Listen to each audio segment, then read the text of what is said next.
ಮೊಮ್ಮಕ್ಕಳು, ಮಗಳು, ಗೆಳತಿ, ಹೆಂಡತಿ, ತಾಯಿ, ಅತ್ತೆ, ಅಜ್ಜಿ, ಚಿಕ್ಕಮ್ಮ, ದೊಡ್ಡಮ್ಮ, ಅಕ್ಕ, ತಂಗಿ ಹೀಗೆ ತನ್ನ ಜೀವಿತ ಅವಧಿಯಲ್ಲಿ ಎಲ್ಲ ರೀತಿಯ ಪಾತ್ರವನ್ನ ಚ್ಯುತಿ ಬಾರದೆ ನಿಭಾಯಿಸಿಕೊಂಡು ಹೋಗುವ ಅಳುವ ಮಗುವಿಗೆ ಹಾಲುಣಿಸಿ ಬೆಚ್ಚಗೆ ಮಲಗಿಸುವ ಹಸಿದ ಜೀವಕ್ಕೆ ಅನ್ನವನ್ನ ಇಟ್ಟು ಅನ್ನಪೂರ್ಣೆಯಾಗುವ ನೋವಿಗೆ ಮಿಡಿಯುವ ಸೇವಕಿಯಾಗಿ ಸಂಸಾರವನ್ನ ನಿಭಾಯಿಸುವ ಸಮಾಜವನ್ನ ಮುನ್ನಡೆಸುವ ಹೀಗೆ ಹತ್ತಾರು ಕಾರ್ಯಗಳಲ್ಲಿ ವರ್ಷ ಪೂರ್ತಿ ತನ್ನನ್ನ ತೊಡಗಿಸಿಕೊಳ್ತಾ ಮುನ್ನಡೆಯುವ ಮಹಿಳೆಯರಿಗೆ ಒಂದು ದಿನ ಸಾಕ. ಮಹಿಳಾ ದಿನಾಚರಣೆ ವೇಳೆ ತಳಮಟ್ಟದಿಂದ ಮೇಲ್ಮಟ್ಟದವರೆಗೆ ಒಂದಲ್ಲ ಒಂದು ರೀತಿಯಲ್ಲಿ ಕೆಲಸ ಮಾಡುತ್ತಾ ಕುಟುಂಬಕ್ಕೆ ಮತ್ತು ಸಮಾಜಕ್ಕೆ ಕೊಡುಗೆಯಾಗಿರುವ ಮಹಿಳೆಯರನ್ನ ಶ್ರಮಿಸುತ್ತಾ ಮುನ್ನಡೆಯೋದು ಎಲ್ಲರ ಕರ್ತವ್ಯ.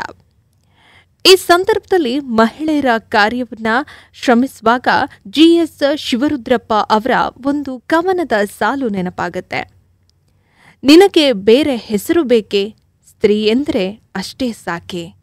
ಸದ್ದಿಲ್ಲದೆ ಹಾದು ಹೋಗುತ್ತದೆ ತನ್ನೆಲ್ಲ ನೋವಿನ ಆಚೆಗೆ ಮನೆ ಮತ್ತು ಮನೆಯ ಹೊರಗಡೆ ದುಡಿಯುತ್ತಾ ಕುಟುಂಬಕ್ಕೆ ಆಸರೆಯಾಗ್ತಿರುವ ಅವಳಿಗೊಂದು ಸದಾ ನಮನವಿರಲಿ. ಮನೆಯ ಸಂಪೂರ್ಣ ಜವಾಬ್ದಾರಿಯೊಂದಿಗೆ ಮನೆಯ ಆಚೆಗೂ ದುಡಿದು ಕುಟುಂಬ ನಿರ್ವಹಣೆಯಲ್ಲಿ ತನ್ನದೇ ಪಾತ್ರವನ್ನ ವಹಿಸುವ ಮಹಿಳಾ ಉದ್ಯೋಗಿಗಳ ಬದುಕು ಒಂಥರ ಸವಾಲಿದ್ದಂಗೆ ಎನ್ನುವುದರಲ್ಲಿ ಎರಡು ಮಾತಿಲ್ಲ. ಒಂದು ಕಡೆ ಮನೆ, ಇನ್ನೊಂದು ಕಡೆ ಕೆಲಸ. ಇದು ಎರಡರ ಒತ್ತಡದಲ್ಲಿ ಕಳೆದು ಹೋಗುವ ಮಹಿಳೆಯರು ಸ್ವಲ್ಪ ನಿರ್ಲಕ್ಷ್ಯವನ್ನ ವಹಿಸಿದ್ರೂ ತಮ್ಮ ಮತ್ತು ಕುಟುಂಬದ ಸ್ವಾದವನ್ನೇ ಕಳೆದು ಹೋಗಿಬಿಡುತ್ತೆ.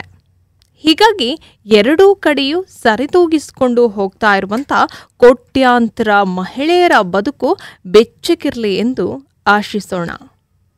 ಇವತ್ತು ತಳಮಟ್ಟದ ಕೆಲಸಗಳಿಂದ ಆರಂಭವಾದ ಮೇಲ್ಮಟ್ಟದವರೆಗೆ ಎಲ್ಲ ಕಡೆಗಳಲ್ಲಿ ಮಹಿಳೆಯರು ಕಾರ್ಯವನ್ನು ನಿರ್ವಹಿಸ್ತಾ ಇದ್ದು ಅವರಿಲ್ಲದೆ ಸಂಸಾರದ ರಥವೂ ಕೂಡ ಸಾಗಲ್ಲ. ಅತ್ತ ದೇಶವೂ ಕೂಡ ಮುನ್ನಡೆಯಲ್ಲ.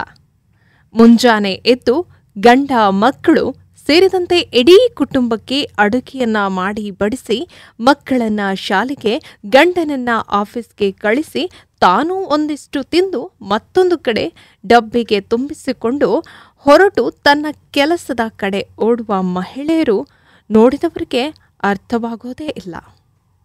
ತಮ್ಮ ಒತ್ತಡದ ಕೆಲಸದ ನಡುವೆಯೂ ಮನೆಗೇನು ಬೇಕು, ಮಕ್ಕಳನ್ನ ಎಲ್ಲಿ ಓದಿಸ್ಬೇಕು, ಹೇಗೆ ಓದಿಸ್ಬೇಕು, ರಾತ್ರಿ ಏನು ಅಡುಗೆ ಮಾಡೋದು, ನಾಳೆ ಬೆಳಗ್ಗೆ ಯಾವ ತಿಂಡಿ ಮಾಡಿದ್ರೆ ಸುಲಭವಾಗಿರುತ್ತೆ, ಆಫೀಸ್ನಲ್ಲಿ ಬಾಕಿ ಉಳಿದ ಕೆಲಸವನ್ನ ಹೇಗೆ ಮುಗಿಸೋದು, ರಜೆ ಸಿಕ್ಕಿದ್ರೆ ಏನು ಕೆಲಸ ಮಾಡೋದು, ಹೀಗೆ ಸಣ್ಣ ಪುಟ್ಟ ಆಲೋಚನೆಗಳಿಂದ ದೊಡ್ಡ ದೊಡ್ಡ ಆಲೋಚನೆಗಳ ಅಂದರೆ ಯೋಜನೆಗಳ ತನಕ ಸದಾ ತಲೆಯಲ್ಲಿಟ್ಟುಕೊಂಡು ಕೆಲಸ ಮತ್ತು ಸಮಯದ ಜೊತೆ ಓಡುವ ಮಹಿಳಾ ಉದ್ಯೋಗಿಗಳ ಬದುಕು ಒಂಥರ ವಿಭಿನ್ನವಾಗಿರುತ್ತೆ.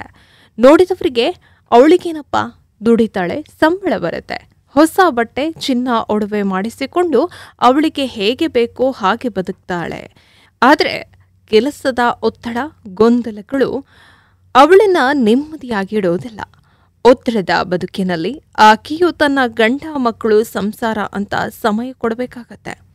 ಅಷ್ಟೇ ಅಲ್ಲ, ಎಲ್ಲ ಗೃಹಿಣಿಯರಂತೆ ಮನೆಯ ಕೆಲಸಗಳನ್ನ ಮಾಡಿಕೊಂಡು ಹೊರಗೆ ಹೋಗಿ ಅಲ್ಲಿಯೂ ನಿಭಾಯಿಸಬೇಕಾಗತ್ತೆ. ಇದು ಒಂದು ದಿನದ ಕೆಲಸವಲ್ಲ, ನಿತ್ಯದ ಬದುಕು. ಗಂಡ ತಂದಿದ್ದನ್ನ ಬೇಯಿಸಿಕೊಂಡು ಮನೆಯಲ್ಲೇ ಟಿಕಾಣಿ ಹೂಡಬೇಕೆನ್ನುವ ಮನೋಭಾವ ಹೆಣ್ಣು ಮಕ್ಕಳಲ್ಲಿ ಕಡಿಮೆ ಆಗ್ತಾ ಇದೆ. ಆಕೆ ಕೂಡ ತಾನು ಸಂಪಾದಿಸಬೇಕು ಅನ್ನುವ ಹಠಕ್ಕೆ ಬಿದ್ದಿದ್ದಾಳೆ. ಆ ಮೂಲಕ ಸಂಸಾರಕ್ಕೆ ನೆರವಾಗುವ ಚಿಂತನೆ ಕೂಡ ಮಾಡಿದ್ದಾಳೆ. ಮನೆಯಲ್ಲಿದ್ಕೊಂಡೇ ಏನಾದರೂ ಕೆಲಸವನ್ನ ಮಾಡುವ ಮೂಲಕ ಒಂದಿಷ್ಟು ಸಂಪಾದನೆಯತ್ತ ಗಮನವನ್ನ ಹರಿಸೋದು ಒಂದು ಒಳ್ಳೆಯ ಬೆಳವಣಿಗೆ. ಇನ್ನು ಚುಮು ಬೆಳಕಿರುವಾಗಲೇ ಮನೆಯಿಂದ ಆಚೆ ಬಂದು ಬೀದಿಯನ್ನೆಲ್ಲ ಗುಡಿಸಿ ಸ್ವಚ್ಛಗೊಳಿಸುವ ಮಹಿಳಾ ಪೌರ ಕಾರ್ಮಿಕರ ದೊಡ್ಡ ದಂಡೆ ಇದ್ದು ಅವರ ಕಾರ್ಯಕ್ಕೆ ಶ್ಲಾಘನೆ ಹೇಳಲೇಬೇಕಾಗತ್ತೆ. ಮನೆ ಕುಟುಂಬದ ಕೆಲಸದ ಜೊತೆಯಲ್ಲೇ ಮನೆಗಳಲ್ಲಿ ಆಸ್ಪತ್ರೆ, ಕಚೇರಿ, ಕಾರ್ಖಾನೆ, ಹೊಲಗದ್ದೆ, ತೋಟ ಹೀಗೆ ತಳಮಟ್ಟದಲ್ಲಿ ದುಡಿಯುವಂಥ ಮಹಿಳೆಯರು ಇಲ್ಲದೆ ಹೋಗಿದ್ರೆ ಮೇಲ್ಮಟ್ಟದಲ್ಲಿ ನಿಂತು ಸಾಧನೆಗೈಯಲು ಅದೆಷ್ಟೋ ಮಂದಿಗೆ ಸಾಧ್ಯವಾಗ್ತಿರಲಿಲ್ಲ ಎಂಬುದನ್ನು ನಾವಿಲ್ಲಿ ಒಪ್ಪಿಕೊಳ್ಬೇಕಾಗತ್ತೆ.